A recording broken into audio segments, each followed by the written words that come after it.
As algemas cortavam meus pulsos enquanto o policial me empurrava para dentro do camburão, rindo da minha cara. Chorar não vai te tirar da cadeia, ladra. Ele debochou, enquanto eu implorava para olharem as câmeras de segurança da loja.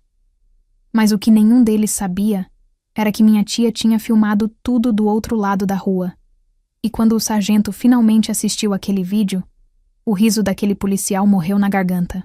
Se você já passou por uma injustiça onde ninguém acreditou na sua palavra, deixe um like agora e se inscreva no canal. Nos comentários, me conte, você teria mantido a calma na minha situação? Mas para entender como eu, Helena Rodrigues, uma designer de interiores de 31 anos, acabei sendo tratada como criminosa em plena luz do dia, preciso te levar de volta ao começo dessa história, 3 semanas antes, quando tudo ainda parecia normal. Meu nome é Helena Rodrigues, e até aquele dia de agosto, eu achava que conhecia Curitiba como a palma da minha mão.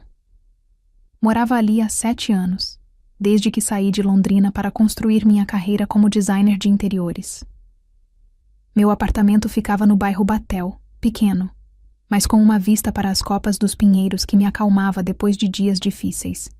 E dias difíceis não faltavam. 3 meses antes, eu havia terminado um relacionamento de 4 anos com Bruno.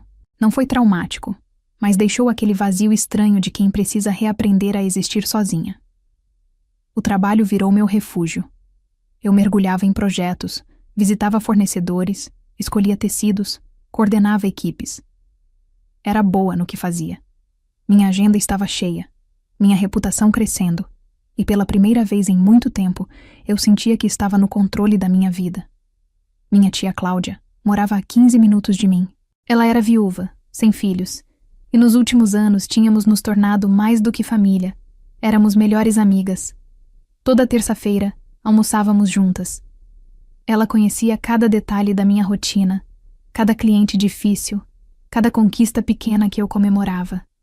Dizia que eu era forte demais para minha própria idade, que carregava o mundo nas costas sem pedir ajuda. Eu ria, mas no fundo sabia que ela tinha razão.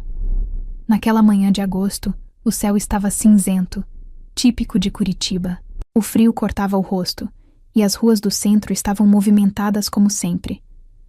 Eu tinha uma reunião marcada com uma cliente às 10 da manhã, mas antes precisava passar na Casa dos Tecidos Finos, uma boutique pequena e cara na rua 15 de novembro.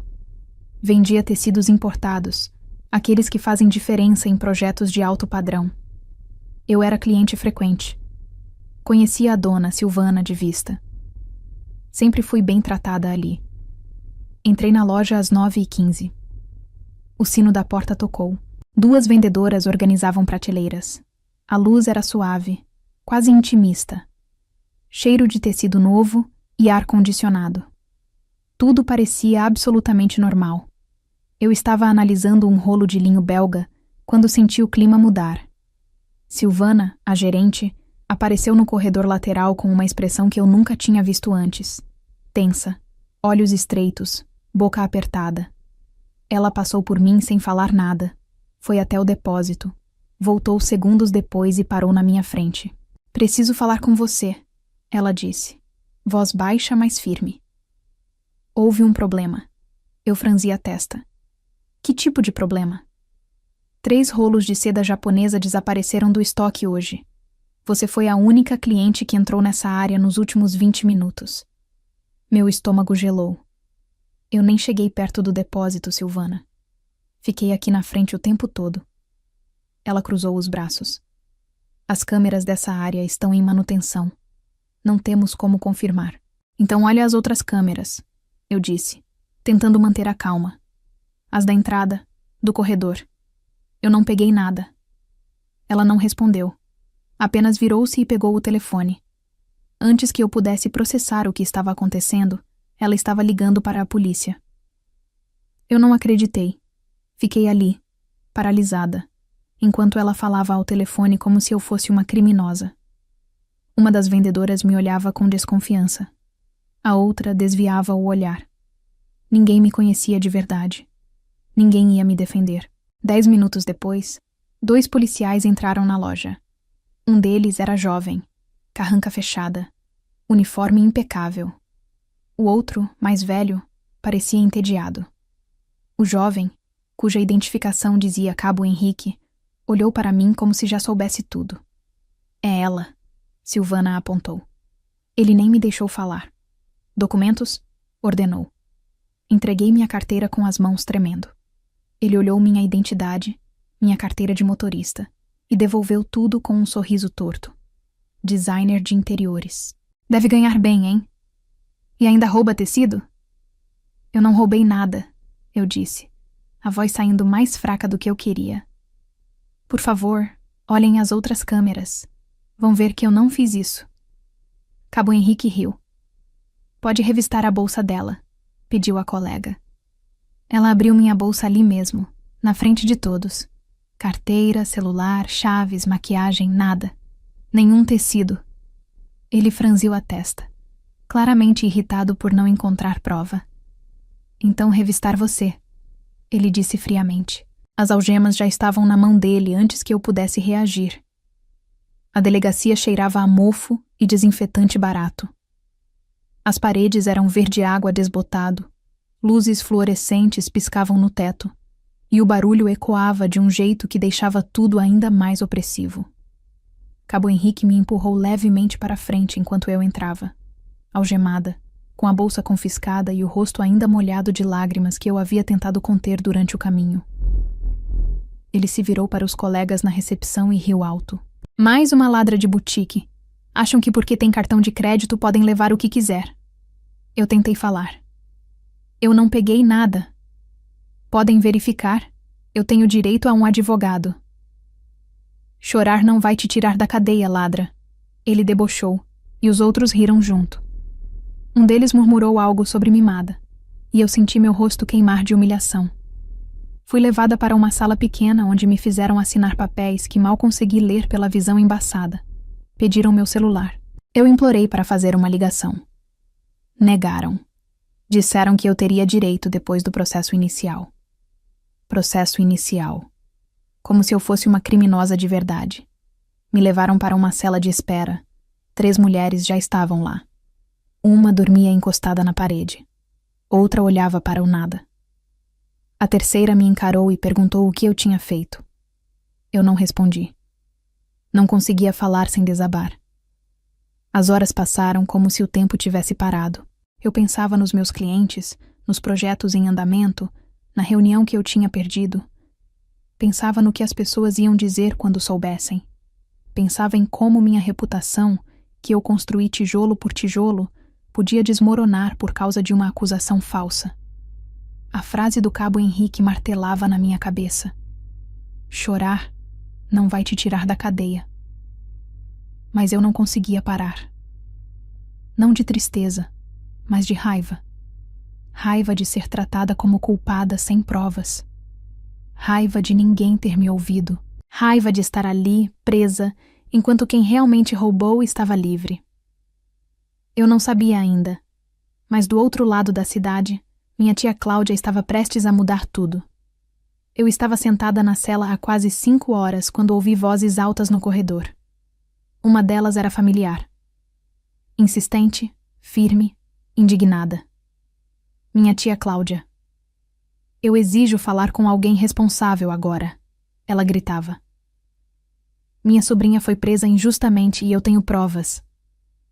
Um policial tentou acalmá-la. A senhora precisa aguardar. Eu não vou aguardar nada. Chama o sargento. Chama quem estiver no comando. Eu tenho um vídeo que vocês precisam ver. Minutos depois, ouvi passos pesados se aproximando. A porta da cela se abriu e um sargento de meia-idade, cabelos grisalhos, expressão cansada, apareceu ao lado de Cláudia. Ela segurava o celular com as 2 mãos como se fosse uma arma. Sargento, eu estava do outro lado da rua quando minha sobrinha entrou naquela loja. Filmei por acaso porque estava testando a câmera nova do celular. Olha isso. Ela entregou o telefone para ele. Eu me levantei, coração disparado, tentando ver alguma coisa através das grades. O sargento assistiu em silêncio, rosto impassível. Então, ele rebobinou e assistiu de novo. E de novo. Cadê o Cabo Henrique? Ele perguntou, voz grave. Momentos depois, Henrique apareceu com a mesma arrogância de antes, até ver o sargento com o celular na mão. Sua expressão mudou. Você prendeu essa mulher por roubo de tecidos, certo? O sargento perguntou, sem tirar os olhos da tela. Sim, senhor. A gerente confirmou que ela era a única na área. O sargento virou a tela para ele. Então me explica por que nesse vídeo, gravado na rua em frente à loja, dá para ver claramente um homem saindo 6 minutos depois dessa mulher entrar, carregando uma sacola suspeita, que foi entregue por uma das vendedoras pela porta dos fundos. O silêncio que se seguiu foi tão pesado que eu ouvi meu próprio coração batendo. Henrique empalideceu. O sargento aumentou o zoom. Olha-me aqui. A vendedora olha para os lados, entrega a sacola para ele e ele sai correndo. Isso é um esquema, Henrique. E você prendeu a pessoa errada sem investigar nada. A porta da cela se abriu. Eu fui solta imediatamente. Cláudia me abraçou tão forte que eu quase não conseguia respirar. O sargento pediu desculpas formais. Uma equipe foi enviada para a boutique naquele mesmo instante. 2 horas depois, a vendedora e o comparsa foram presos. Confessaram tudo. Era o 5º golpe do mês. Eles roubavam tecidos caros, culpavam clientes sozinhas e vendiam tudo no mercado paralelo. Eu fui apenas a vítima mais recente. Só que dessa vez, alguém tinha provas. 1 semana depois, eu estava sentada no escritório de um advogado especializado em casos de erro judiciário. Na mesa à minha frente, pilhas de documentos comprovavam tudo. A prisão injusta, o tratamento degradante, a falta de investigação adequada. O advogado me garantiu que o caso contra a boutique, contra a Silvana e contra o cabo Henrique era sólido. O processo foi aberto. Cabo Henrique foi afastado de suas funções enquanto passava por investigação interna. Descobriram que não era a primeira vez que ele agia com negligência e preconceito. Outras vítimas começaram a aparecer, histórias parecidas com a minha. Pessoas presas sem provas, humilhadas, tratadas como culpadas antes de qualquer julgamento. A Casa dos Tecidos Finos fechou as portas 3 semanas depois. O escândalo se espalhou pela imprensa local. Reportagens falavam sobre o esquema de furtos que usava clientes como bodes expiatórios. Silvana foi indiciada por cumplicidade. As vendedoras envolvidas confessaram que eram pressionadas a participar do golpe, mas isso não as isentou de responsabilidade. Quanto a mim, precisei de tempo para me recuperar. Os primeiros dias foram os mais difíceis. Eu acordava no meio da noite, suando frio, revivendo o momento em que as algemas fecharam nos meus pulsos, mas aos poucos, com terapia e o apoio incondicional de Cláudia, comecei a me reconstruir. Meus clientes ficaram do meu lado. Quando a história veio à tona, muitos entraram em contato oferecendo apoio. Alguns até cancelaram contratos com fornecedores que tinham ligação com a boutique. Minha agenda voltou a encher. Novos projetos surgiram. Mas eu não era mais a mesma Helena. Eu tinha visto o lado mais cruel do sistema, o lado onde sua palavra não vale nada se você não tem quem testemunhe por você. Decidi usar minha experiência de forma construtiva. Comecei a frequentar grupos de apoio a vítimas de injustiça, oferecendo meu testemunho, ajudando outras pessoas a não desistirem de lutar. Aprendi que privilégios existem em camadas invisíveis e que, mesmo sendo uma mulher branca, de classe média, com educação, eu não estava imune a ser tratada como descartável quando conveniente. 6 meses depois, o cabo Henrique foi demitido da corporação. A boutique fechou após escândalo envolvendo dezenas de vítimas do mesmo esquema. E eu aprendi que a verdade nem sempre é suficiente quando você não tem quem filme, quem testemunhe, quem lute por você. Se não fosse minha tia Cláudia naquele dia, com o celular na mão e coragem de não desistir, eu poderia ter uma ficha criminal por um crime que nunca cometi. E você? Já passou por alguma situação onde foi acusado injustamente? Já precisou provar sua inocência quando todos já tinham te condenado? Me conta nos comentários qual foi sua história. E se esse vídeo te fez refletir sobre como nosso sistema pode falhar, se inscreva no canal, ative o sininho e compartilhe com quem precisa ouvir isso. O próximo vídeo recomendado vai te mostrar outra história real que vai te deixar sem palavras. Não perca!